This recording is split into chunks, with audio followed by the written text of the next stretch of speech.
आज चाहिँ विशेष गरेर हाम्रो एउटा यहाँ ग्याप हुँदैछ है जसले चाहिँ 5 चोटिमा जसले चाहिँ धेरै ठर्याउन सक्छ त्यसले चाहिँ पेप्सी नकिन्ने जसले कम ठर्याउँछ त्यसले चाहिँ पेप्सी किन्ने भनेर चाहिँ यहाँनिर चाहिँ स्पेसली भइराखेको छ ल स्टार्ट गर्नु यो त बस्दैन हौ त्यो उफ्रिन्छ यसले गर्दा न त टेबल राख्नु छ नि टेबल कहाँ हुन्छ एक अब एक हो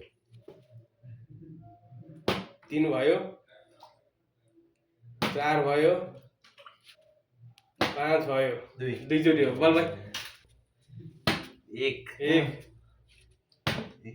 3 4